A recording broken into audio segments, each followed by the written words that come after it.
लेकिन कुछ घटनाएं ऐसी होती हैं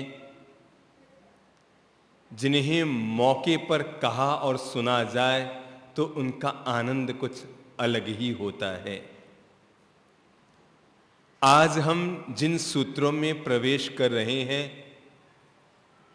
लगता है मुक्ति सूत्र के वे सूत्र उसी घटना के लिए है, या यूं समझें कि वही घटना इन सूत्रों के लिए है। घटना है तीर्थंकर मल्लीनाथ के जीवन की, और जो मैं घटना कह रहा हूं वो तब की है जब वो राजकुमारी थी, खूबसूरत थी, दिखने में इतनी आकर्षक थी कि एक बार अगर कोई देख ले तो अपना तन मन प्राण उस पर न्यौछावर कर दे, इतनी खूबसूरत राजकुमारी थी। उसे देखकर ऐसा लगता था कि जैसे ईश्वर ने जिन परमाणुओं से उसका निर्माण किया है वे सुंदर परमाणु उतने ही थे कि जिनसे वो बन गई है। ऐसा लगता था कि जैसे विधाता ने बड़े इत्मीनान से उसकी काया का निर्माण किया हो, इतनी खूबसूरत। जब वो राजकुमारी विवाह के योग्य हुई तो उसके विवाह के प्रस्ताव कई अलग अलग राजकुमारों की ओर से कई अलग अलग नगरों से आने लगे, और जहां जहां से प्रस्ताव आ रहे थे हर प्रस्ताव के साथ वहां का राजा यही लिखता था कि आपकी बेटी मल्ली का विवाह मेरे अपने राजकुमार के साथ ही होना चाहिए, अगर ऐसा नहीं हुआ तो ठीक नहीं रहेगा। 1 2 3 4 5 6 राजकुमार मल्ली के सौंदर्य के प्रति इतने आसक्त हो चुके थे कि सबकी अभिरुचि थी कि उनका विवाह मल्ली के साथ ही हो। और अंततः राजा मल्ली का पिता घबरा गया। उसने सोचा करूं तो क्या करूं, किसे हां कहूं किसे ना कहूं, और वे 6 के 6 राजकुमार अपनी सेनाओं को लेकर नगर पर आक्रमण करने के लिए आ गए कि अगर हमारे साथ राजकुमारी का विवाह न हुआ तो तुम्हारे नगर को ध्वस्त कर दिया जाएगा। कभी कभी सुंदर पत्नी और सुंदर बेटी भी मुसीबत का कारण बन जाती है, और मल्ली के पिता के साथ भी ऐसे ही हुआ कि उनकी वो खूबसूरत बेटी पुत्री उनके लिए मुसीबत का कारण बन गई, और 6 राजाओं ने आकर उस नगर को घेर लिया। जब मल्ली तक यह बात पहुंची तो वो अपने पिता के पास गई और जाकर पिता से कहा, पिताश्री आप घबराएं नहीं, ये जितने भी राजकुमार आए हैं सबको कहला दीजिए कि हमारी बेटी आपके साथ परिणय करना चाहती है, पर पहले आपसे मिलना चाहती है, और वो 15 दिन के बाद आपसे मिलेगी, अभी वो नहीं मिल पाएगी। कहते हैं ना, कामातुराणाम न भयम न लज्जा, जिसके अंतर्मन में वासना का भूत सवार हो जाता है, जिसके अंतर्मन में कामना की इच्छा सवार हो जाती है, जिसके अंतर्मन में भीतर के दैहिक भोगों को भोगने की वांछा पैदा हो जाती है, फिर वो ये नहीं देखता कि इसमें लज्जा कहां रखनी चाहिए, शर्म कहां रखनी चाहिए, रुकना चाहिए कि नहीं, कि वे 15 दिन के लिए वे 6 के 6 राजकुमार नगर के बाहर अपनी अपनी सेना डालकर ठहर गए। इधर राजकुमारी ने अपने राजमहल में अपनी जैसी ही हूबहू, अक्षरशः अपनी जैसी ही हूबहू की पहचान में न आए कि असली कौन और नकली कौन, और उसने अपनी एक मूर्ति बनवा दी। ऐसी पीतल की मूर्ति बनवाई जो भीतर से बिल्कुल खाली थी पर बाहर से बिल्कुल मूर्ति का आकार था। पीछे उसका ढक्कन लगा हुआ था जिससे वो मूर्ति के मुंह को खोलती थी और वापस बंद कर देती, और मल्ली केवल एक काम करती कि वह जो भी भोजन करती 2 थाली मंगवाती, एक थाली का भोजन खुद खा लेती और दूसरी थाली का भोजन उसमें डाल देती। 1 दिन, 2 दिन, 3 दिन, 4 दिन, 10 दिन, 15 दिन तक यही क्रम चलता रहा और इस तरह मूर्ति पूरी की पूरी भोजन से भर गई। और फिर मल्ली ने अपने पिता से कहा कि पिताश्री 6 के 6 राजकुमारों को अलग अलग द्वारों से मेरे राजमहल में भेज दीजिए। पिता ने कहा बेटा तू कौन सा झंझट मोल ले रही है, अरे किस किस के साथ तुम विवाह करेगी? उसने कहा आप चिंता मत कीजिए, मैं सबको ठीक कर दूंगी, सबको पाठ पढ़ा दूंगी। आप तो 6 के 6 राजकुमारों को बोलो कि वो अलग अलग द्वार से मेरे राजमहल में पहुंचे। और तब अलग अलग द्वारों से वे सारे राजकुमार एक साथ मल्ली के राजमहल में पहुंचे। मल्ली तो वहां थी नहीं, वो तो अंदर ही बैठी थी। बाहर थी मल्ली के आंगन में मूर्ति। राजकुमारों ने मूर्ति को ही मल्ली समझ लिया। दासियों ने कहा यह है मल्ली, और वो आपस में गुत्थम गुत्थी करने लगे। वो कहे मैं इससे विवाह करूं, वो कहे मैं इससे विवाह करूं। अरे कितनी खूबसूरत है। अभी तक तो क्या है, जिसकी प्रतिमा इतनी सुंदर, अभी तक तो मूर्ति को देखा है, ओरिजिनल तो अंदर ही बैठे थे। अभी तक तो केवल उसकी मूर्ति को देखा, उसके प्रति मोहित हो गए। जो हकीकत थी वो तो अंदर बैठा था, हकीकत का सौंदर्य तो अंदर बैठा है। कि तभी मल्ली आई अंदर से। राजकुमार आश्चर्यचकित हो गए और मल्ली ने आते ही अपनी मूर्ति के पीछे से ढक्कन खोला और मुंह खोला तो सारे वातावरण में दुर्गंध ही दुर्गंध छा गई। 15 दिन का भोजन उसमें सड़ रहा था और वो भोजन के कारण पूरे वातावरण में दुर्गंध आ गई। सब राजकुमार कहने लगे अरे ये काहे की बदबू, ये काहे की बदबू। मुंह पर रुमाल रखने, कपड़ा ढकने लगे, नाक ढकने लगे। सब कहने लगे यहां नहीं ठहरा जाता, यहां दुर्गंध आ रही है।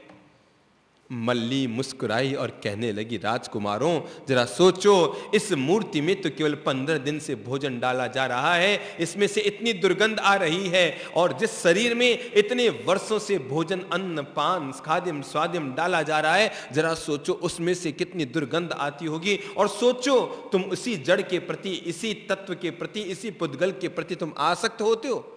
गोरी चमड़ी का राग, गोरी चमड़ी के रंग का राग, आसक्ति, मोह, यही तो व्यक्ति के जीवन का सबसे बड़ा मिथ्यात्व है। जरा सोचो, हर किसी व्यक्ति के जीवन के भीतर का शरीर इसी तरह से दुर्गंध से भरा हुआ है। यही चमड़ी के भीतर मांस, मज्जा, वीर्य, हड्डी के भीतर रस्सी, और यही सब नाड़ियां, यही सब जाल, यही सब फैला हुआ है। इसके अलावा शरीर क्या है? और इस शरीर के प्रति आसक्ति,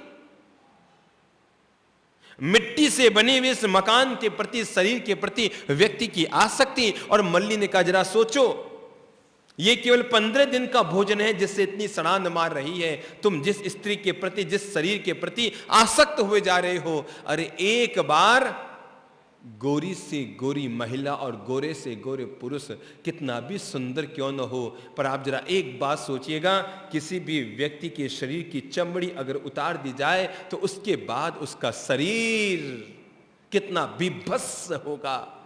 उसे देखना, हमारी आंख देख ना पाएगी, और अगर देख लिया तो महीने भर रोटी ना खा पाओगे। इतना विभत्स शरीर होता है ये। अगर ये चमड़ी उतारने के बाद का शरीर हम देख लें, ये जो शरीर पर चमड़ी का खोल लगा है, जो बार दाना लगा है, किसी का सफेद है, किसी का काला है, किसी का श्यामल है, किसी का गोरा है, अलग अलग रंग का बारदाना लगा हुआ है। अगर इस बारदाने को उतार दिया जाए तो फिर सोचो शरीर कैसा है। ये जो व्यक्ति के शरीर के प्रति आसक्ति, मेरी पत्नी ऐसी हो, मेरे पत्नी में ये गुण हो, उसका ऐसा शरीर हो, इतनी सुंदर हो, गोरी हो, ये हो, वो हो। आदमी को जरा पूछो, गोरा रंग 2 दिन अच्छा लगता है, फिर एक बार व्यक्ति चिंतन करे, उसके सामने 2 विकल्प है, एक गोरी और झगड़ालू पत्नी, एक काली और शांत पत्नी। किसका चयन करोगे?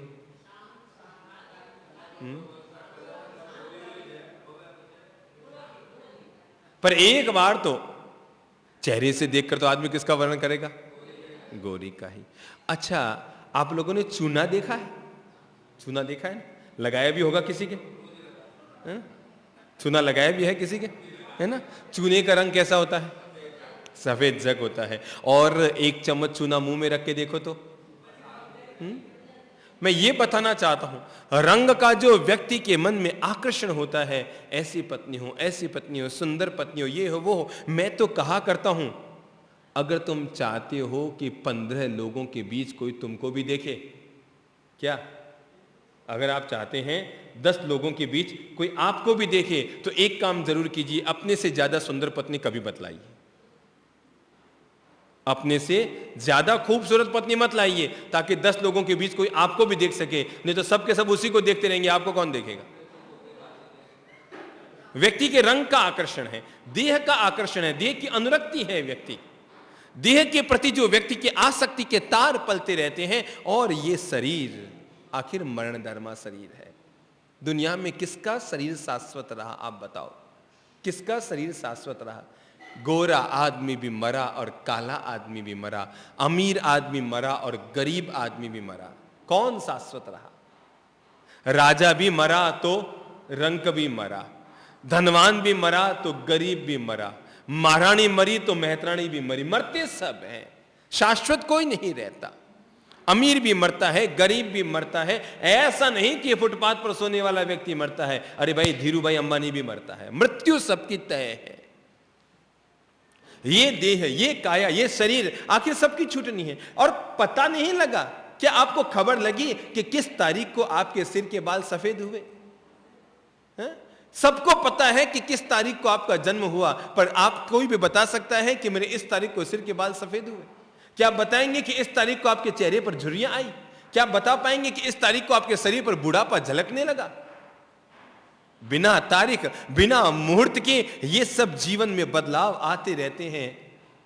सूर्योदय होता है यानी हमारा जन्म होता है, भोर ये हमारा बचपन है, दोपहर ये हमारी जवानी है, सांझ ये हमारा बुढ़ापा है, और रात ये हमारी खत्म कहानी है। जिंदगी इतनी सी है जैसे सूरज के उगने से लेकर सूर्यास्त तक की कहानी होती है, बस। कोई लंबी चौड़ी जिंदगी नहीं है आदमी की। सूरज उगता है बचपन है, दोपहर जवानी है, सांझ अब ये बुढ़ापा आ रहा है सूरज का, और रात ढलते ढलते कहानी खत्म हो जाती है। आदमी चला जाता है, पता नहीं लगता कब कौन जा रहा है। वो कहता है साहब वो गए वो गए वो गए, अरे पता थोड़ी है तुम कब जाओगे। अभी हमारे एक भाई साहब कह रहे थे कि जिस दिन मैं 60 साल का हो जाऊंगा, सारी दुनिया से मुक्त होकर यहां आ जाऊंगा, सारी दुनियादारी से फ्री होकर आप लोगों की सेवा में, धर्म की सेवा में, भगवान की सेवा में अपने आप को पवित्र चरित्र के मार्ग पर ले आऊंगा। क्या कह रहे थे? 60 साल। जब वो ये कह रहे थे 60 साल, तो मेरे मन में प्रश्न उठा, अभी 60 साल की बात कर रहे हो, 59 साल भी आएगा कि नहीं आएगा, क्या मैं गारंटी दे सकता हूं? क्या आप निर्णय कर सकते हैं? जो आदमी ये निर्णय करता है कि मैं अपने जीवन के शुभ काम कल करूंगा, याद रखना वो आदमी जीवन में कभी भी शुभ काम नहीं कर सकता। जो ये सोचता है कल करूंगा, क्योंकि दुनिया में किसी भी व्यक्ति का कल नहीं आता, और वो जब भी कल आता है वो काल बनकर आता है, वो मौत बनकर आता है, वो जीवन का समापन बनकर आता है। जो आदमी ये सोचता है मैं कल करूंगा। अगर आप पतला होना चाहते हैं, अगर आप पतला होना चाहते हैं और आप ये सोचते हैं कि मैं मॉर्निंग वॉक करना शुरू करूं, और अगर आप ये सोचते हैं मैं सोमवार से मॉर्निंग वॉक करूंगा, आप गलत कर रहे हैं। आप कभी नहीं कर पाएंगे। किसी भी जिंदगी में सोमवार से शुरुआत नहीं कर पाएंगे। जब भी निर्णय करना है तत्काल निर्णय लीजिए और सोचिए कि नहीं, मैं मॉर्निंग वॉक, बस अभी निकल पड़ा बाहर। जब आप भोजन कर रहे हैं और तब भीतर से आपको लगता है शरीर थोड़ा फूल रहा है, अब मैं कल से खाना कम खाऊंगा। आदमी क्या सोचता है? कल से अब 2 ग्रास कम खाऊंगा। यह सोच ही गलत है। जो कल पर छोड़ता है वो कल फिर खाएगा। तत्काल निर्णय लीजिए मैं आज से कम खाऊंगा। जिनको निकलना होता है ना, वो 60 साल की इंतजारी नहीं करते। जिनको निकलना होता है ना, वो 55 साल की इंतजारी नहीं करते। जिनको निकलना होता है वो तत्काल निकलते हैं। जिनको निकलना होता है वो तत्काल निकलते हैं। जैसे ही अवसर मिला, कि जैसे ही मौका मिला, कि जैसे ही कोई सुपात्र मिला, कि जैसे ही किसी ने चोट मारी, जैसे ही किसी ने चोट मारी और निकल पड़े। आपने नाम सुना है ना, सालीभद्र का साला कौन था? धन्ना सेठ। पता है, धन्ना सेठ का मुहूर्त नहीं निकला दीक्षा का। कोई गुरु नहीं आए घर पे जीवन का पाठ पढ़ाने के लिए। कोई वरघोड़ा शोभा यात्रा नहीं निकली। कोई वर्षीदान नहीं हुआ। कोई प्रेरणा और वैराग्य नहीं दिया गया। जब आदमी के जीवन में चोट लगी और चोट लगते ही आदमी ने छलांग लगाई तो पार निकल गया, और उस समय अगर आदमी अटक गया तो डूब गया। अच्छा, आप जरा बताओ, कितनी बार गुस्से में आपने अपने पत्नी से कहा, अरे तेरे साथ रहने की बजाय तो मर जाना अच्छा, कि कितनी बार कहा कि संत बन जाना अच्छा, कि महाराज बन जाना अच्छा। पता नहीं कितने तरह के चिंतन किए होंगे, पर क्या निकल पाए? क्या मन कमजोर हो जाता है। मैं बीकानेर में था, कई साल पहले की बात है। हमारे सगे बड़े पापा के बेटे हैं, वो मेरे साथ चल रहे थे। तो अपनी ही पत्नी के बारे में कुछ जिक्र कर रहे थे कि उसका स्वभाव थोड़ा तेज है, ये है वो है।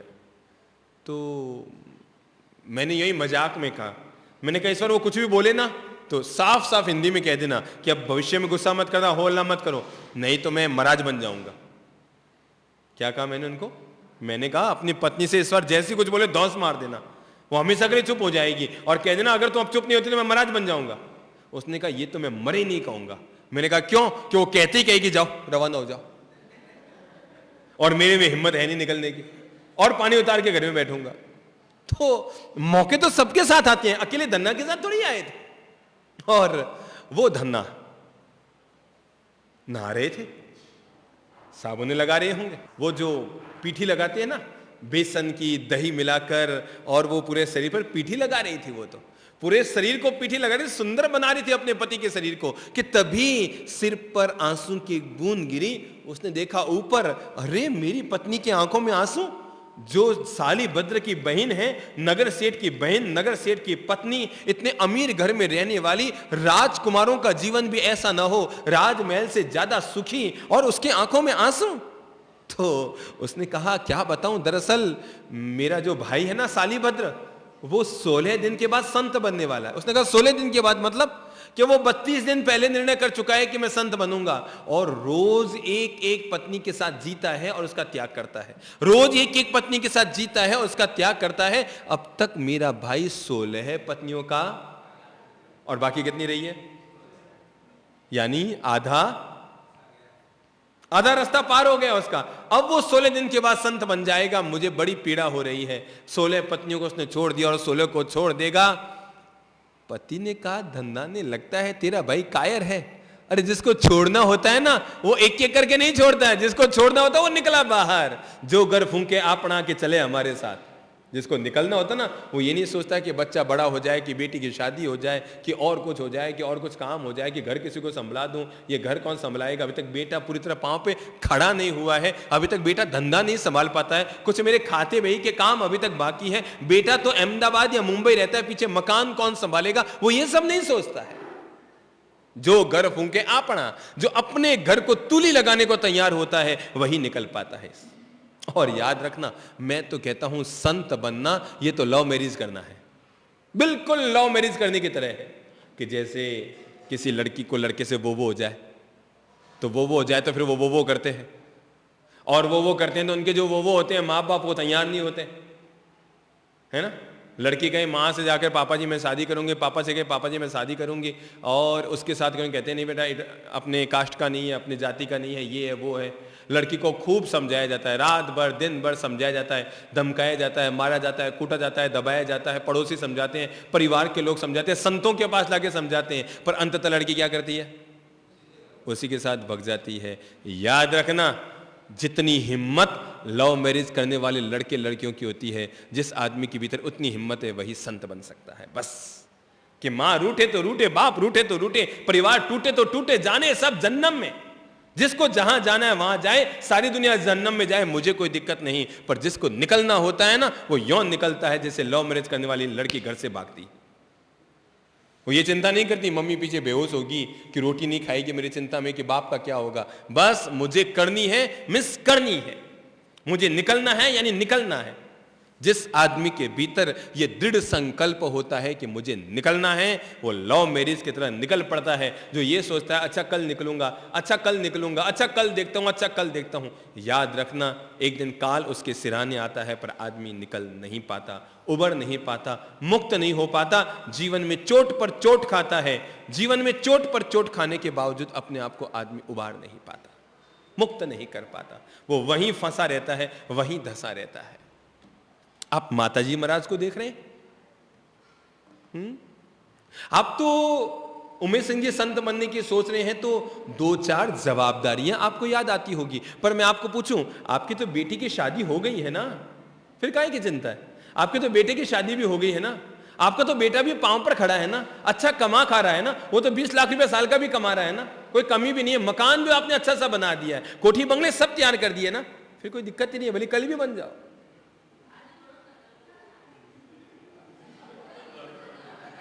आप ही आ जाओ ना आगे। अच्छा मैं आपको बताऊं, माताजी महाराज जब संत बने ना तो इनके गृहस्थ में 3-3 बेटे कंवारे थे। कितने? 3-3 बेटे कंवारे थे। कितने? 3-3 कंवारे बेटों को छोड़कर साधु बने। है ना बात जोरदार? अगर आदमी ये सोचे कि मेरे बच्चों का क्या होगा, वो निकल नहीं सकता है जिंदगी में। आदमी ये सोचे कि जिन बच्चों की मां मर जाती है उन बच्चों का क्या होता है, जो आदमी ये सोचता है वो तो निकल सकता है। जो ये सोचे पीछे क्या होगा, जो पीछे देखता रहा वो आगे नहीं बढ़ता, और जो आगे निकल जाता है उसकी नजरें कभी पीछे नहीं जाती। महावीर ने संसार को नहीं छोड़ा, कभी नहीं छोड़ा। महावीर और बुद्ध ने संसार को कभी नहीं छोड़ा। उन्होंने सत्य के मार्ग पर चलना शुरू किया, संसार अपने आप पीछे छूट गया। छोड़ना क्या है? छोड़े वो जो बंधा हो, जो बंधा ही नहीं है वो क्या छोड़ो, तो बाहर निकल पड़े तो छूट गए। पीहर को कभी छोड़ना नहीं पड़ता। जिस दिन बहू ससुराल पहुंचती है पीहर अपने आप छूट जाता है, उसको छोड़ना नहीं पड़ता, उसका त्याग नहीं करना पड़ता, उसको कहना नहीं पड़ता मैं तुम्हें छोड़ के जा रहा हूं। निकल पड़े, और जो निकलता है वो कहीं पहुंचता है। जिसके भीतर छलांग लगाने की हिम्मत है, कूदने की हिम्मत है, दौड़ने की, भागने की हिम्मत है, और अपने घर को आग लगाने की हिम्मत है, वो व्यक्ति बाहर निकल सकता है, बाकी नहीं निकल सकता। इसलिए मैं कहा करता हूं, मुझे कोई कहते हैं साहब आप इतनी छोटी सी उम्र में संत बन गए, मैं कहा करता हूं किसी भी व्यक्ति का 10 साल की उम्र में संत बनना बहुत सरल है, पर किसी भी व्यक्ति का 55 साल की उम्र में संत बनना बहुत मुश्किल है। इसलिए मैं या मेरे भाई संत बने ये सामान्य बात थी, लेकिन इससे बड़ी खास बात थी कि मेरे माँ बाप संत बने। हमने क्या छोड़ा? कुछ था ही नहीं, छोड़ा क्या? न पत्नी, न वतनी, न परिग्रह, न धन, न मकान, न दुकान, अपना कुछ था ही नहीं। जो था बड़े बुजुर्गों का था, बड़े भाइयों का था, माँ बाप का था। हम तो बच्चे थे 10 साल के, पहनने को एक चड्डी थी, हाफ पैंट, बस, और था क्या? एक गंजी थी, एक वो पैंट थी, एक छोटी सी साइकिल थी, एक हाथ में घड़ी थी, बस। इसके अलावा था क्या जिंदगी में? पर इन्होंने जो छोड़ा ये खास बात है। इसलिए 10 साल की उम्र में संत बनना आदमी के लिए सरल है, पर 55 साल की उम्र में संत बनना मुश्किल है। और अगर कोई ये सोचे मेरे बच्चे कंवारे हैं, पहले उनकी शादी कर दूं फिर साध्वी बनूं, तो भाई ये भूल है। मैं आपको बता दूं, जब माताजी महाराज संत बने तो मुझे एक व्यक्ति ने आके पूछा कि साहब ये तो संत बन गए हैं, आप भी संत बन गए हैं, तो आपके जो कंवारे भाई हैं उनका क्या होगा, उनकी शादी कैसे होगी? इनको पहले उनकी शादी करानी थी फिर संत बनना था। मुझे किसी ने कहा पहले इनकी शादी करानी थी अपने बेटों की, फिर संत बनना था। मैंने कहा अब ये साध्वी बन गए ना, अब और ज्यादा आराम से शादी होगी, अब और ज्यादा आराम से शादी होगी। अच्छा मैं बताऊं, आप में कोई है जिसका बेटा कमा रहा है? कोई है क्या जिसका बेटा कमा रहा है? ना, आप है ना, आपका बेटा कमा रहा है। आप अगर संत बन जाती है ना तो आपके बेटे की शादी और आराम से होगी। लोग कहेंगे सासू का दुख तो नहीं है, चलो एक तो ठीक है।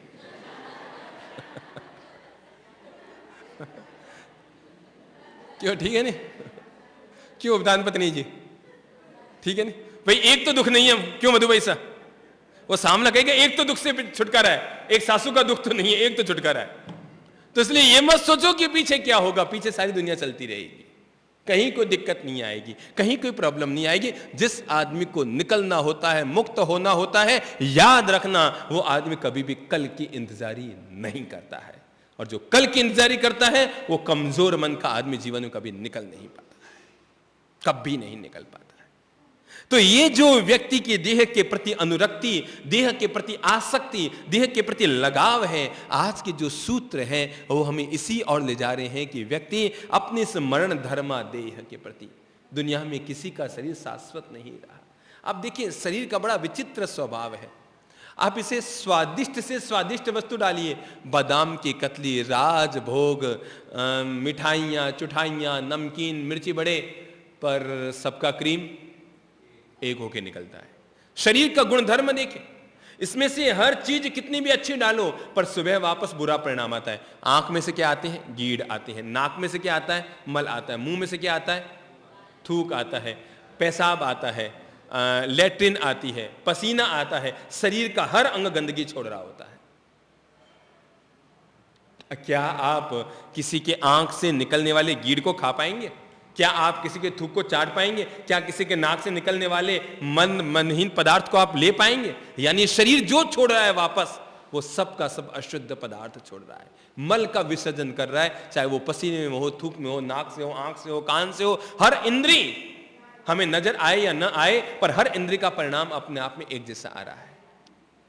यह देह जिसके प्रति व्यक्ति जन्म से लेकर मृत्यु तक अनुरक्त रहता है, मेरा शरीर सजता है, संवारता है, साबुने रगड़ता है, रगड़ रगड़ कर अपने आप को गोरा करने की कोशिश करता है। मैं और गोरा हो जाऊं और मेरा चेहरा थोड़ा आकर्षक हो जाए। होठों को सजाता है, गालों को सजाता है, आंख को सजाता है, कान को सजाता है, इंद्रियों को, शरीर को सजाता है। उसे ये नहीं मालूम रात को चाहे जितना सुगंधित पाउडर आप लगाइए, पर शरीर हर सुगंध से सुगंध का परिणाम दुर्गंध में डालता है। सुबह है आपने, दिन में आपने, शाम को आपने राजभोग खाए, क्या वो पेट में पड़े रहेंगे? एक मां ने बच्चे से कहा जा जा निवृत्त हो गया, जा संडास जाके आ जा। उसने कहा आज नहीं जाऊंगा। मम्मी ने कहा क्यों, क्या आज नहीं जाऊंगा? क्या शंका नहीं है? क्या शंका तो आज नहीं जाऊंगा।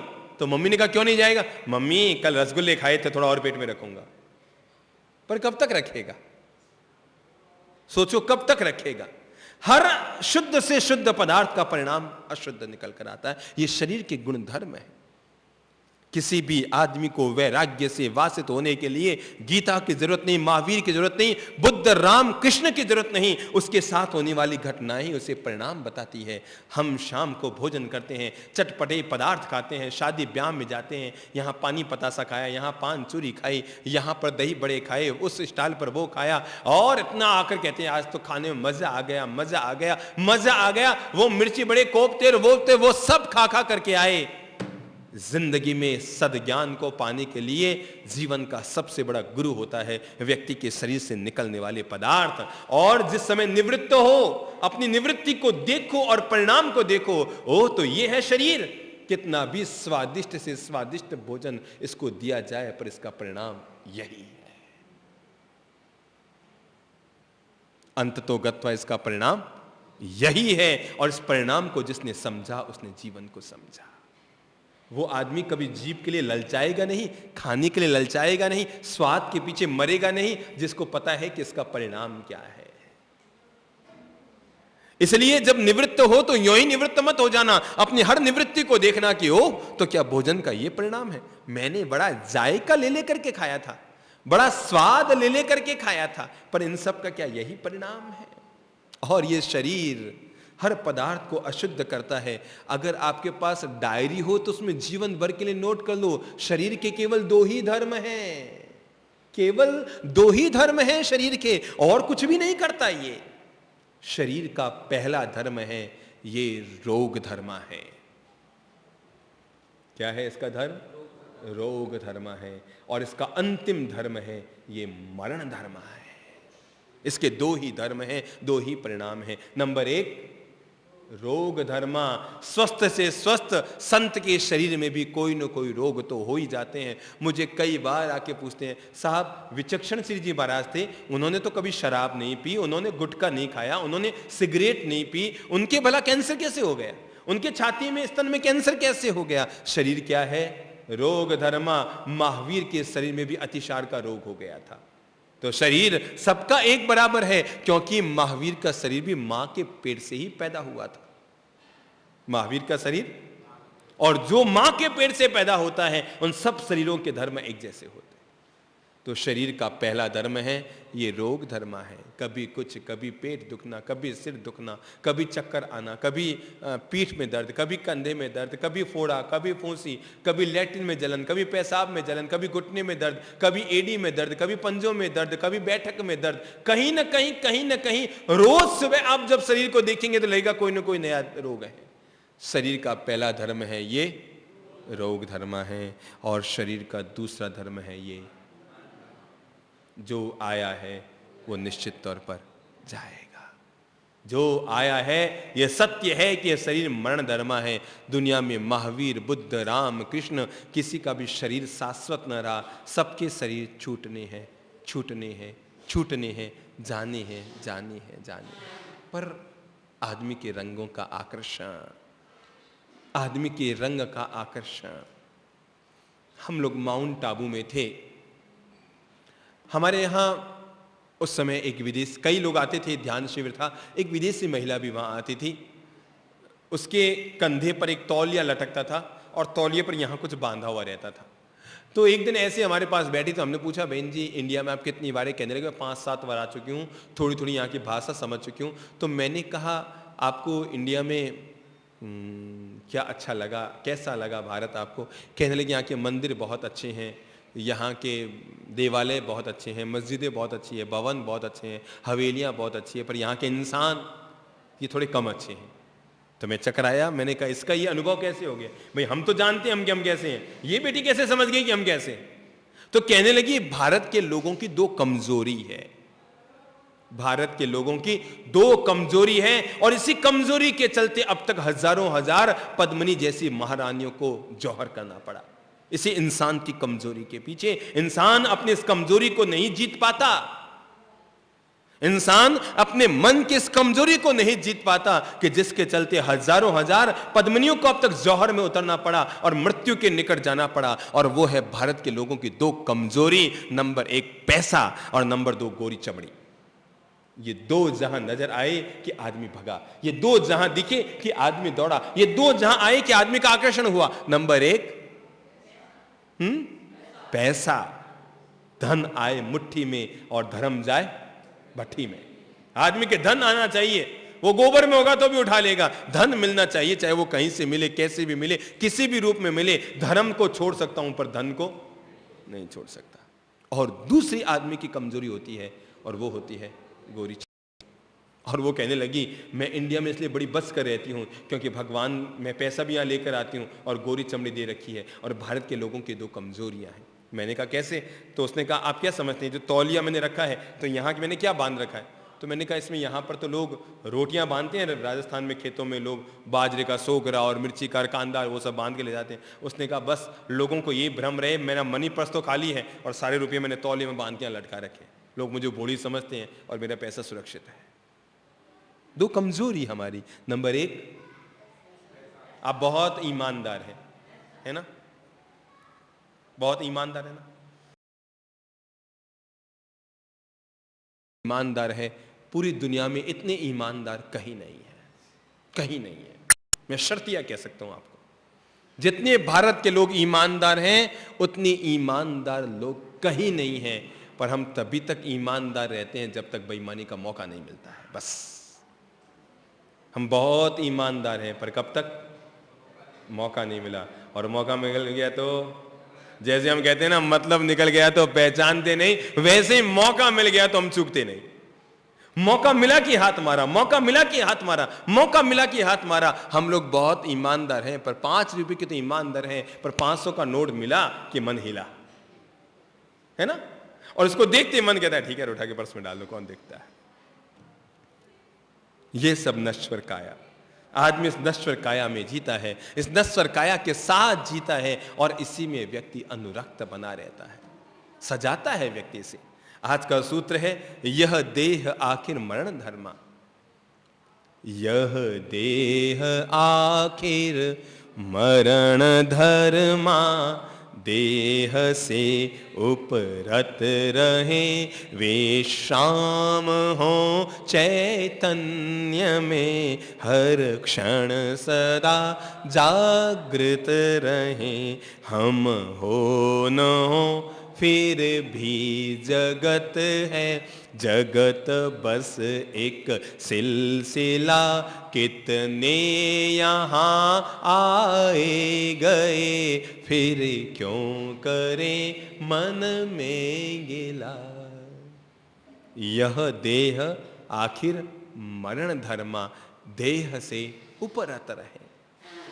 साधना के लिए पहला चरण दे रहे हैं क्योंकि व्यक्ति की सबसे ज्यादा आसक्ति अपने ही शरीर के प्रति है। आपने वो कहानी सुन रखी है ना, बंदरिया और बच्चों की कहानी, किसको आती है? किसको आती है? वो बंदरिया और बच्चे की कहानी कि एक बंदरिया ने देखा कि नदी में पानी बढ़ता जा रहा है, बढ़ता जा रहा है, उसे लगा कि उसका बच्चा डूब जाएगा। उसने झट से बच्चे को अपने सर पे बैठा लिया, पर उसे जैसे लगा कि पानी उसके नाक के ऊपर आ रहा है, उसने झट से बच्चे को नीचे पटका और खुद उसके ऊपर खड़ी हो गई। शरीर सबका प्रिय है। शरीर की प्रति व्यक्ति की अनुरक्ति, शरीर के प्रति व्यक्ति की आसक्ति, शरीर के भावों के प्रति व्यक्ति आसक्ति इतनी ज्यादा बढ़ती रहती है।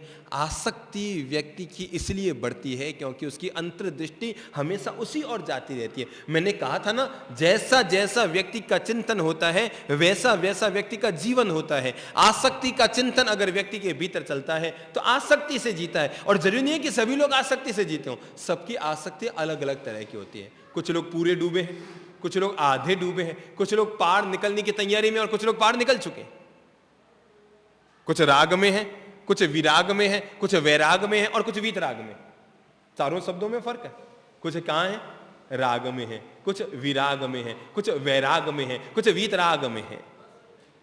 और इन चारों में फर्क है। एक डूबा है, आकंठ डूबा है, सिर भी उसका अंदर गया है, उसकी तो मौत तय है।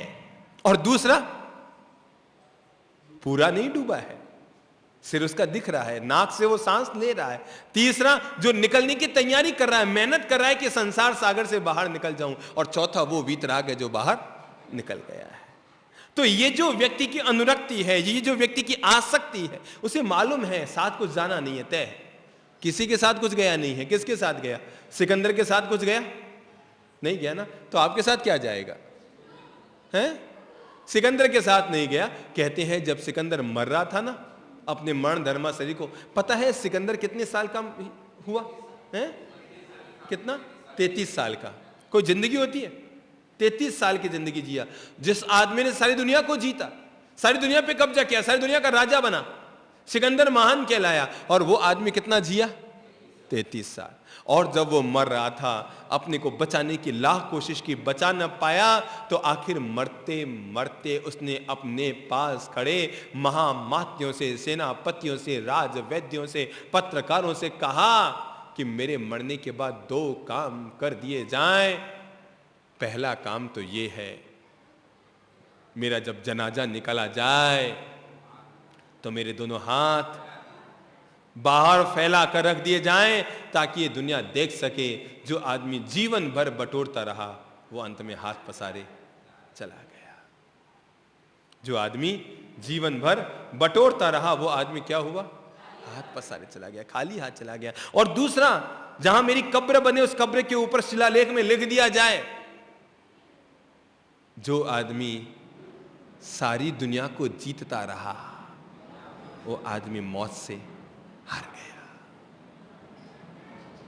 पूरी दुनिया को जीतना बहुत सरल है, लेकिन अपने आप को जीतना मुश्किल है। इसलिए तो महावीर ने कहा था कि युद्ध के मैदान में हजारों हजार योद्धाओं को जीतना सरल है, पर स्वयं को जीतना मुश्किल है, कठिन है, बहुत मुश्किल है, बहुत मुश्किल है, बहुत मुश्किल है।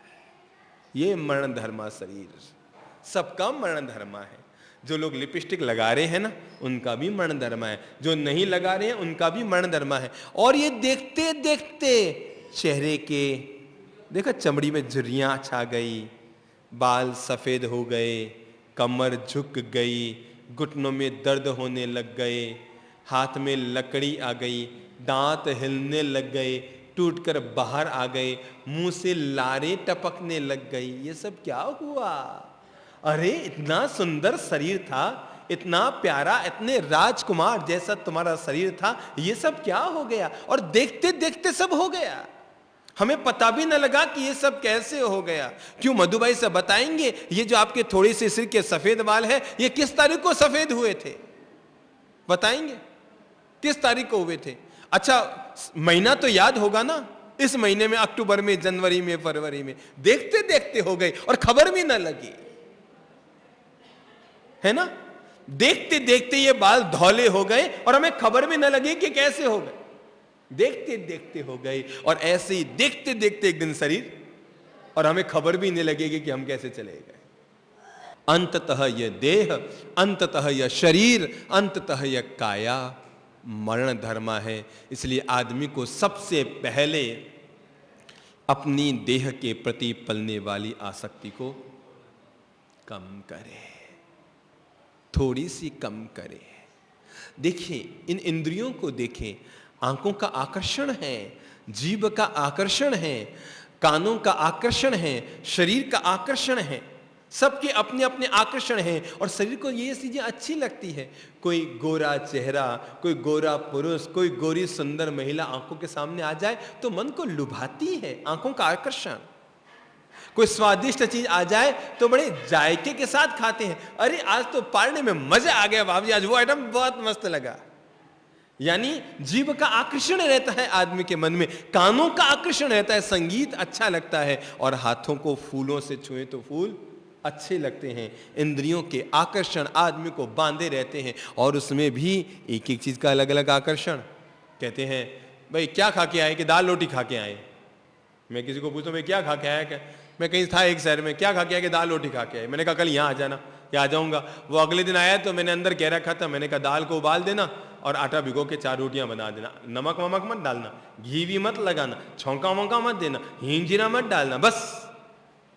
अगले दिन वो आए, भोजन करने बैठे, वो उबली हुई दाल और लुखे 4 फुलके थाली में रखवा दिए। वो कहे बाप जी ये क्या? मैंने कहा तू जो रोज खाता है वही है केस में, ये क्या मैं रोज थोड़ी खाता हूं। मैंने कहा तूने तो कल कहा था दाल रोटी खा के आया। मैंने कहा दाल भी है रोटी भी है, पर क्या आदमी खा पाएगा? आकर्षण है। दाल में हींग भी हो, जीरा भी हो, मजा नहीं आया। क्या बता, हींग नहीं डाली क्या दाल में? स्वाद थोड़ा जमा नहीं है आज स्वाद में मजा नहीं आया। लगता है आज हल्दी वल्दी नहीं डाल पाए दाल में, लगता है छौंका बराबर नहीं दिया है, लगता है घी को पूरा सिकाया नहीं है। और वो केवल दाल रोटी आदमी नहीं खाता, दाल में हींग के स्वाद को खाता है, दाल में जीरे के स्वाद को खाता है, दाल में मिर्ची और नमक के स्वाद को खाता है, दाल में छौंके के जायके को खाता है, और तब आदमी कहता है दाल रोटी खा के आया। केवल दाल का ही आकर्षण नहीं है, दाल में भी एक एक चीज का आदमी का आकर्षण है। और ये जो व्यक्ति की इंद्रियों की आसक्ति है, संसार का घिराव है, भगवान कहते हैं इसी का नाम तो मिथ्यात्व है।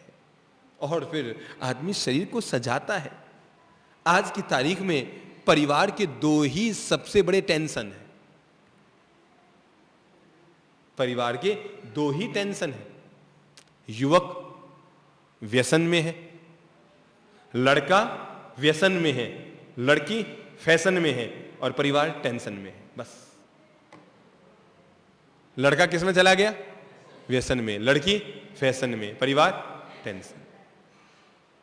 आकर्षण व्यक्ति का, अनुरक्ति व्यक्ति की, राग व्यक्ति का, लगाव व्यक्ति का, ये सुंदरता के प्रति, रंगों के प्रति व्यक्ति का आकर्षण। और यही आकर्षण व्यक्ति के लिए मिथ्यात्व का कारण बनता है। जी लिया आदमी संसार को, इस शरीर के धर्मों को जी लिया। खाते खाते कुओं खाली हो गयो, पण पेट। मुझे अच्छी तरह याद है, हम जब बच्चे थे ना, तो सुबह उठते ही मां सा भूख लागी, इनको कहा करते थे। हम छाती कुटे कम नहीं थे, बदमाश शैतान कम नहीं थे। ये तो इनको धन्य है मां को जो हम जैसों को सहन किया। हम भी बहुत 1 नंबर के बदमाश थे, अब बड़े थोड़े सीधे हो गए हैं। अब आप ये मत कहना आप कौन से सीधे हो गए हो अब हम थोड़े सीधे हैं तो शैतान तो कम नहीं थे। अब जैसे हमारी कई बड़ी विचित्र आदतें थी, जैसे कहीं शादी ब्याह में जाते इनके साथ, तो 10 तरह की चीजें होती है, वहां तो हम खाते नहीं, हमको ये नहीं बाता, ये नहीं बाता, ये नहीं बाता, नहीं खाएंगे, भूख नहीं है, भूख नहीं है। और जैसे ही घर पहुंचते कि हम कहते भूख लग गई मांस, और वो कहते वहां खा लेते कि वहां नहीं बाता, यहां बनाओ। और ठीक इसी तरह सुबह उठते ही हम ये छाती कुट्टे माता जी के पास पहुंच जाते, और पहुंच के कहते मां साहब भूख लागी। तो माता जी कहते बेटा रात को खिलाते खिलाते सुलाती हूं, सुबह भूख लग जाती है। मैंने कहा ये मनुष्य है, मनुष्य का मन, मनुष्य का शरीर है, खिलाते खिलाते खाते खाते कुएं खाली हो जाएंगे, पर क्या आदमी का ये पेट और मन भर सकता है? अतृप्त का अतृप्त रहना है। मनुष्य के शरीर को कितने भी भोगों को भोगा दो, पर ये अतृप्त रहेगा। कितना भी भोजन करा दो, पर ये अतृप्त रहेगा। कितना भी पेय पदार्थ पिला दो, पर ये अतृप्त रहेगा। ये मरण धर्मा शरीर जब तक जीवित रहता है तब तक रोग से जुड़ा रहता है और अंततः मृत्यु से जाकर पूर्ण हो जाता है, समाप्त हो जाता है। आगे बढ़ो। मरण धर्मा शरीर आदमी का, रोग धर्मा शरीर आदमी का। तो मैंने कहा आदमी खाते खाते खाते खाते जिंदगी पूरी कर दी। एक देखो वो घाणे का बैल होता है ना, हमारी जिंदगी हूबहू ऐसी है। सुबह नाश्ता, दोपहर में भोजन, दोपहर में फिर कुछ नाश्ता, शाम को फिर भोजन, कल भी यही, परसों भी यही, तरसों भी यही, और 30 साल पहले भी, 30 साल के बाद भी यही। वही जिंदगी आदमी दोहरा रहा, वही खाना और जाना, वही खाना और जाना, वही खाना और जाना, बस पूरी जिंदगी खाने और जाने में, खाने और जाने में, खाने और जाने में खत्म हो गए। खाते रहो जाते रहो, खाते रहो जाते रहो, जिंदगी खत्म, कुछ परिणाम नहीं जिंदगी का आदमी के हाथ।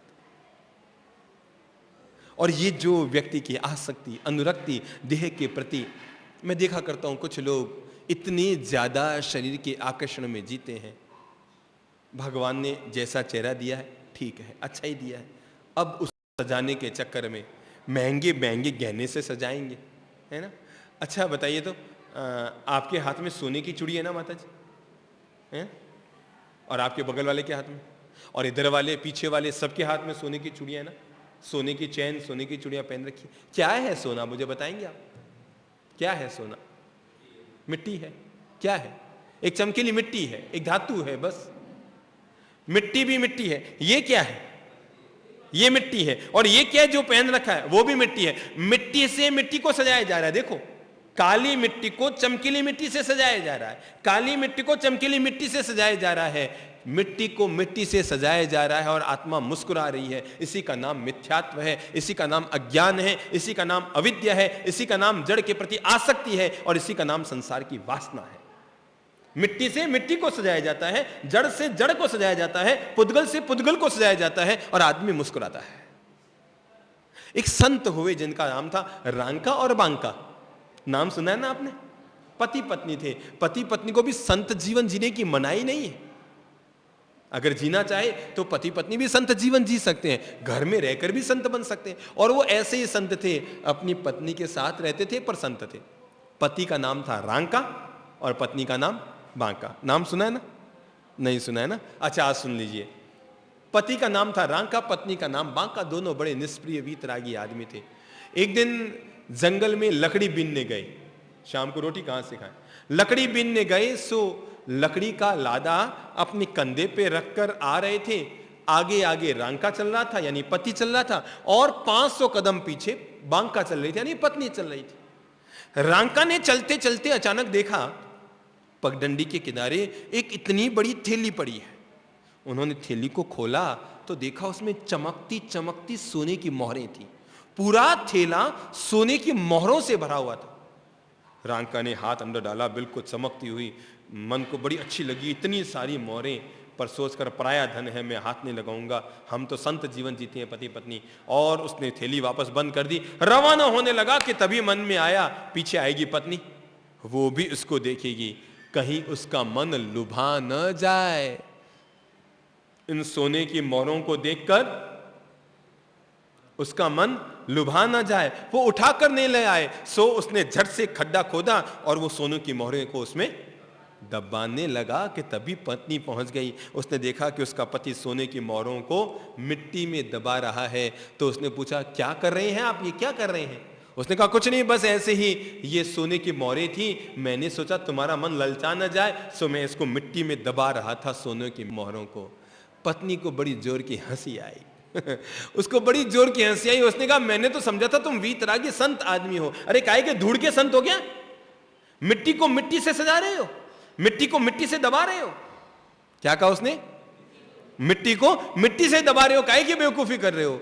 अरे पति को लगा कि इसके आंखों में तो सोना भी मिट्टी है और मिट्टी भी मिट्टी है। रांका जानता था कि सोना अलग है और मिट्टी अलग है, पर पत्नी के मन में तो सोना भी मिट्टी था और मिट्टी भी मिट्टी थी। उसने कहा, काहे को नाहक मेहनत करते हो, छोड़ देना, चलो अपन तो आगे रवाना होते हैं। और दोनों आगे रवाना हो गए निष्प्रिय भाव से। यह देह आखिर मरण धर्मा, ये सुंदर सुंदर काया। मैं कहा करता हूं ना, भगवान ने 3 तरह की रोटियां बनाई थी, मैंने बताया था ना। भगवान ने कभी ऐसा मौका पड़ गया कि भगवान को भी 3 दिन के लिए खाना बनाना पड़ा, हो सकता है लक्ष्मी जी को वो हो गया होगा, तो फिर भगवान को भी 3 दिन के लिए खाना बनाने की मजबूरी आ गई।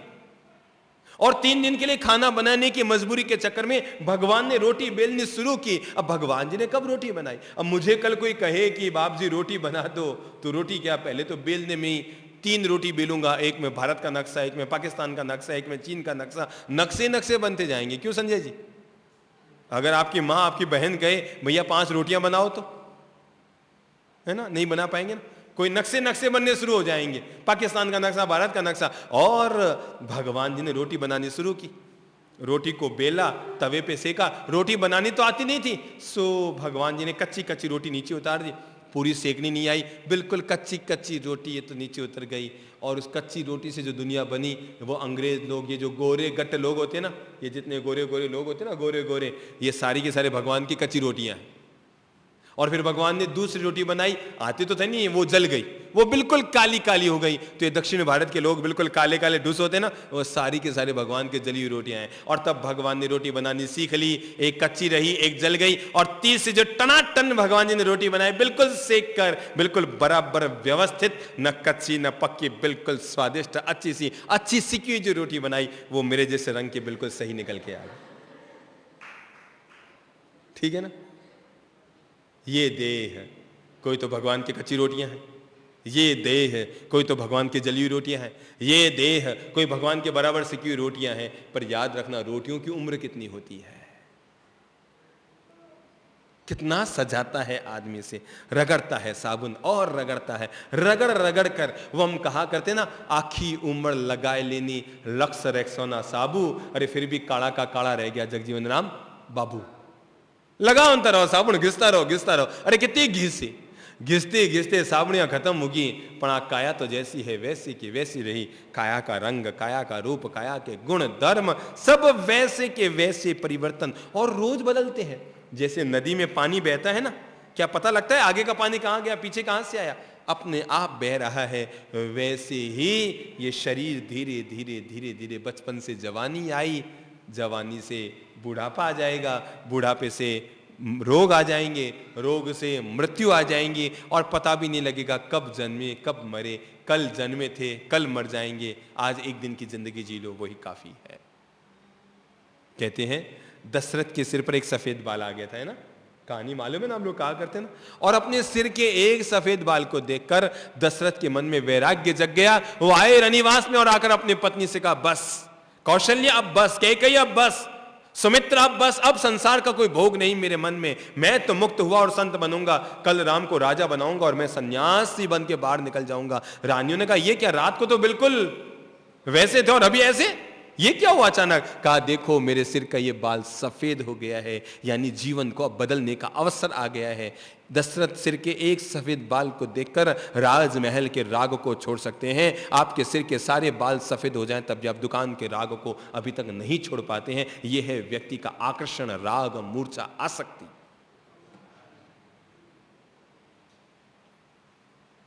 और ये जो आज का सूत्र है, ये व्यक्ति को यही मुक्ति का पाठ पढ़ाता है। यह देह आखिर मरण धर्मा, ये काया तुम्हारी मरने वाली है, सबकी काया छूटती है। ये काया गिरे, ये माटी का दिया फूटे, इससे पहले जितने दिए जला सको और इसके प्रकाश में जी सको उतना ही अच्छा है। दिए का फूटना तय है, दिए का टूटना तय है, दिए का गिरना तय है, इसको कोई रोक नहीं पाया है। न राम रहे, न कृष्ण रहे, न महावीर और बुद्ध रहे, जो आए वे सब के सब चले गए, कोई नहीं रह पाया। मरण धर्मा शरीर है, महावीर का भी मरा, बुद्ध का भी मरा, कृष्ण का भी मरा, मेरा भी, आपका भी, हमारा भी, सबका ये काया एक दिन ढल जाएगी। और देखते देखते देखते देखते जैसे जवानी बुढ़ापे में आ गई, वैसे बुढ़ापा मौत में आ जाएगा। और ये मृत्यु तक हम पहुंचे, मृत्यु के करीब तक पहुंचे, उससे पहले पहले अपनी काया से जितनी साधना की जा सके, जितना ईश्वर का भजन किया जा सके, जितनी श्वास लिखा कर लाए हो वे श्वासें तुम्हें लेनी है, तय है। जितनी चाबी भरी है राम ने उतना चले खिलौना, हंसते हंसते जीना सीखो, बस जिंदगी की इतनी सी कहानी है। रोते रोते हंसना सीखो, हंसते हंसते जीना सीखो, क्योंकि जितनी चाबी राम ने भरी है खिलौना उतना ही चलने वाला है। एक दिन चाबी भरी हुई खत्म, खिलौना बंद। अच्छा, आप खिलौने की वो चाबी भर के चलाए ना कभी? मैं जब, अब तो वो बैटरी के खिलौने आते हैं, उसमें भी जब बैटरी खत्म तो ट्यूब, बस। और पहले खिलौने आते थे ऐसे पकड़ पकड़ के चाबी भरते थे, याद है? अविजाज कारें आती थी, गोल घूमने वाली फिरंगियां आती थी, पकड़ पकड़ के चाबी भरते थे, और जैसे पूरी चाबी भरी छोड़ते थे, और वो चल के कहां तक जाएगी और चाबी कब खत्म हो जाएगी पता लगता था क्या? जितनी चाबी भरी है राम ने उतना चले खिलौना। ये जीवन का खिलौना, ये शरीर का खिलौना उतना ही तो चलेगा ना आखिर जितनी इसमें चाबी भरी हुई है। चाबी खत्म, खेल खत्म, पैसा हजम, बस। तो ये जो मरण धर्मा शरीर है, तय है, इस शरीर के प्रति इतनी आसक्ति, अनुराग, रंग राग का आकर्षण, ठीक है, भोजन शरीर की आवश्यकता है, जीना शरीर की आवश्यकता है, आहार पानी शरीर की आवश्यकता है, उनका पोषण किया जाए, लेकिन शरीर के प्रति अनुरक्ति न रखी जाए। ये पता है आयंबिल की तपस्या क्यों शुरू हुई? केवल शरीर के प्रति, इंद्रियों के प्रति जो आकर्षण है वो कम हो सके। एक दिन व्यक्ति 15 दिन में लुखी रोटी भी खाए। जैसे यहां ध्यान शिविर होता है ना, तो एक दिन मैं जानबूझ के कह देता हूं आज दाल में नमक मत डालना, बस। और जब आदमी भोजन कर रहा है, वो छठे दिन ध्यान से ऊपर आके उसके चेहरे को देखता हूं कि इस फीकी दाल को खाकर इसके चेहरे पे क्या आ रहा है, इस फीकी दाल को खाकर इसके चेहरे पे क्या आ रहा है, क्या तब भी शांति है? क्या उसी भाव से वो खा रहा है, या उसके चेहरे पे आ रहा है? क्या उसका मन चाह रहा है कि नमक आ जाए, कि खाखरे पर थोड़ी सी मिर्ची लगा लो, स्वादिष्ट हो जाएगा? क्या मन मांग रहा है? सोचो, क्या मन मांग रहा है? और मन क्या क्या मांग रहा है? इसमें खटाई थोड़ी और हो, इसमें मिठाई थोड़ी और हो, इसमें नमकीन थोड़ी और हो, इसमें मिर्ची थोड़ी और हो। जीव के हजार हजार आकर्षण, मरण धर्मा शरीर के हजार हजार मोह, ये भी हो, ये भी हो, ये भी हो, ये भी हो, ये भी हो, सब कुछ हो। और ये जो इस देह के प्रति पलने वाले ये जो आकर्षण है, इनसे मुक्त होने के लिए भगवान कहते हैं, यह देह आखिर मरण धर्मा, ये काया तुम्हारी मरने वाली, छूटने वाली, तिरोहित होने वाली, नष्ट होने वाली, गलने वाली, सड़ने वाली। देखो तो सही, इस देह के प्रति इतने आसक्त रहते हो, जब ये मर जाए और 3 दिन इसका दाह संस्कार न किया जाए तो इस शरीर के क्या हाल होते हैं। दुर्गंध मारती है, जिंदगी भर तक सुगंध लगाते रहे, पाउडर, लिपस्टिक, हाँ वो तो ले जाओ, जल्दी ले जाओ, आगो करें, लंपो लगाओ। पर मैं बता रहा हूं, ये लिपस्टिक लगाते हैं, होठों पर पाउडर लगाते हैं, तेल लगाते हैं, सुगंध लगाते हैं, इत्र लगाते हैं, सब कुछ करते हैं, जीवन भर इसको सुगंध सुगंध सुगंध दी। मरने के बाद 2 दिन न जलाओ तो ये दुर्गंध दुर्गंध दुर्गंध देगा। इसका मतलब 1000 सुगंध लगाओ पर शरीर में अंततः दुर्गंध है। आप कभी देखिएगा, रात को सोए ना, तो जैसे गर्मी में अपन लोग पाउडर लगाते हैं ना, भाई अलाइयाँ हो गई या कुछ हो गई तो पाउडर लगा लो, बच्चों के लगाते हैं, खुद के लगाते हैं। पाउडर लगाया, सुबह है, आप हाथ को यों कीजिएगा और सूंघिएगा, क्या खुशबू आती है, बदबू मुझे बताइए। रात को आपने खुशबू लगाई, सुबह क्या आती है आप देखिएगा। रात को जिस रूम में आप सोती है ना, 10 लोग जहां सोए, आप अचानक उस रूम में जाइएगा, आपको रूम में बदबू आएगी, तय है। शरीर का स्वभाव है, ये मरण धर्मा है, ये दुर्गंध धर्मा है। हर चीज का परिणाम विपरीत देता है, ये दुर्गंध में बदलता है, हर चीज को दुर्गंध में बदल देता है। और अगर ये मर गया है, इसको न जलाया जाए, न दफनाया जाए, तो शरीर भी अपने आप में दुर्गंध छोड़ने लग जाता है। लेकिन व्यक्ति का शरीर के प्रति इतना आकर्षण, इतना आकर्षण, इतना आकर्षण आदमी का रहता है कि बस अपना शरीर के पीछे, अपने देह के पीछे, सजने संवारने के पीछे आदमी लगा रहता है। मैं ऐसे ऐसे लोगों को जानता हूं जो बाथरूम में जाए तो 2-2 घंटा बाहर नहीं आते, 1-1 घंटा बाहर नहीं आते। बस वो पहले तो साबुन घिस रहे हैं, फिर आईने के सामने खड़े हैं, बाल संवार रहे हैं, चेहरा देख रहे हैं, टिप टॉप, अंगूठियां पहनेंगे, ये पहनेंगे, वो पहनेंगे, गले में सोने की चेन डालेंगे, वो हाथ में क्या पहनते हैं आजकल, वो ब्रासलेट पहनेंगे, सज धज कर राजकुमार बनकर बाहर आएंगे, 2 घंटे में बाहर निकल कर आएंगे। सोचो अंततः परिणाम क्या है। वो मैंने चुटकुला सुनाया था ना, एक महिला 50-55 साल की थी, पर सजने धजने का बड़ा शौक। लिपस्टिक लगाए, पाउडर लगाए, ये वो, मुझे नाम भी नहीं आते, 2 ही नाम आते हैं, लिपस्टिक और पाउडर, इसके अलावा आते ही नहीं है। और भी जो जो जो वो जो कुछ भी होता है सब लगाए वो। और पति रोज कहे भाई फिजूल में क्यों करती हो? नहीं मुझे अच्छा लगता है, मैं अभी भी जवान हूँ, मैं अभी भी लोगों को सबको जवान लगती हूँ, लोग मेरी तारीफ करते हैं, ये वो। और एक दिन वो किसी मेले में गए हुए थे, कहीं शादी में गए हुए थे, और पत्नी ने देखा कि एक आदमी उसे लगातार देखे जा रहा है, देखे जा रहा है, देखे जा रहा है, आधे घंटे तक उसको देखे ही जा रहा है। तो आखिर उसने अपने पति से कहा, देखो मैं कितनी सुंदर लग रही हूँ आज, मैं कितनी स्मार्ट लग रही हूँ, कितनी हैंडसम लग रही हूँ आज, मैं कितनी प्यारी लग रही हूँ। वो आदमी आधे घंटे से मुझे मुझे मुझे मुझे देख रहा है। तो पति ने कहा, अरे तू नहीं जानती, वो कबाड़ची है, पुरानी चीजें देखने का आदी है, वो बोधे आइटम देखते ही रहता है। वो कबाड़ची है तो पुराने आइटम देखने का आदी है, इसलिए वो तुम्हें निहार रहा है। आदमी सजा रहा है, अपने को सजा रहा है, आत्मा को नहीं सजाता, मन को नहीं सजाता, चेतना को नहीं सजाता, हृदय को निर्मल और पवित्र नहीं करता। काया, और ये काया बैसर जितो लाड करो, आ काया बैसा बित्ती हरामी होती जावे। जितना इसका लाड करते रहोगे ये उतनी ही निकम्मी होती चली जाएगी। ये देह आखिर मरण धर्मा, देह से उपरत रहे, इसलिए देह की आसक्ति से हमेशा ऊपर रहो। हम लोग प्रार्थना में बोलते हैं ना, देह रहे पर देह से रहते। क्या है ये साधना का चरण है, ये आत्म साधना का चरण है, ये ध्यान का चरण है, ये मुक्ति का चरण है। देह रहे पर देह से रहते, शरीर में है पर शरीर से उपरत, शरीर में जीवन जिया जा रहा है पर शरीर से मुक्त, शरीर के प्रति आसक्ति नहीं है, देह के प्रति अनुराग नहीं है। छूटे, कल छूटना चाहे आज छूट जाए। जैसे सांप अपनी कैंचुली का त्याग करता है, साधक आदमी वैसे ही अपनी काया का त्याग करता है, वैसे ही अपनी काया का त्याग करता है, वैसे ही अपनी काया का त्याग करता है जैसे सांप अपनी कैंचुली का त्याग करता है। यह देह आखिर मरण धर्मा, देह से उपरत रहे, विश्राम हो चैतन्य में, हर क्षण सदा जागृत रहे।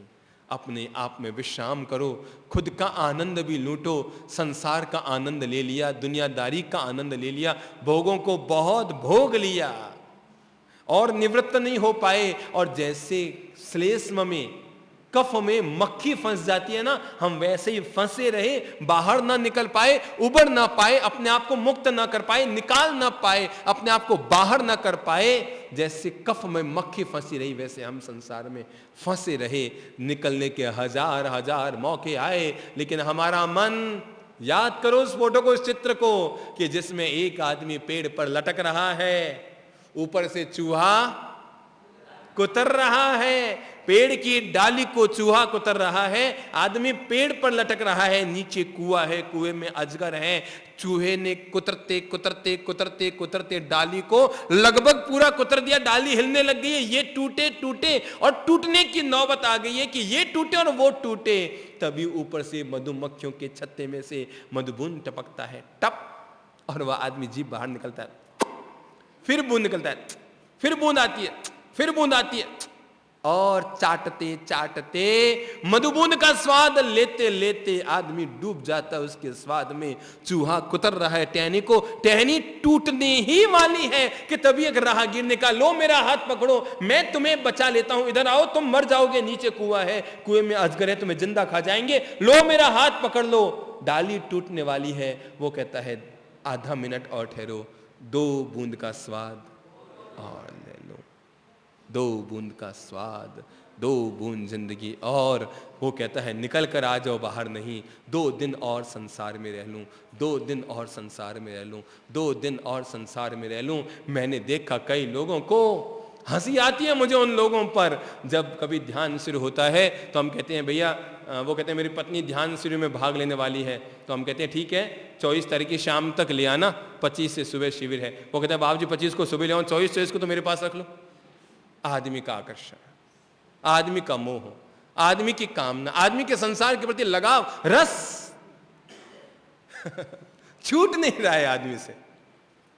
छोड़ना चाहे तो भी आदमी छूट नहीं रहा है, और छूट भी जाए तो मन बहता रहता है, भागता रहता है, उसके पीछे पीछे पीछे पीछे पीछे पीछे भागता है। यह देह आखिर मरण धर्मा, देह से उपरत रहे, विश्राम हो चैतन्य में, अपने आप में उतरो, जी चुके भाई। हर चीज का एक नियम हो, एक सीमा हो, मैं इतने साल तक संसार को जीऊंगा, नियम बना लो। चलो, अपने यहाँ एक धर्मपाल जी साहब थे ना, अभी 8 नंबर रूम में जो थे, इन्होंने पता एक नियम बना लिया था, जिस दिन मैं 60 साल का हो जाऊंगा, परिवार, दुकानदारी, धंधा पानी, वो राजस्थान के बड़े आयकर के एडवोकेट थे, सबसे छोड़ दूंगा, बस मुक्त हो जाऊंगा। और आदमी निकल पड़ा। आज उस बात को 12-13 साल हो गए, 15 साल होने आ गए, इतने मस्ती जीते हैं, पति पत्नी जहाँ रहते हैं साथ जाते हैं, ऋषिकेश, हरिद्वार, संबोधि धाम और कई संतों के यहाँ जहाँ जाएंगे वहाँ मस्ती से महीना, 2 महीना, 4 महीना रहेंगे, आत्मा आराधना करेंगे। जिसको मिलना है आ जाए, अपना आराम अपने में मस्त।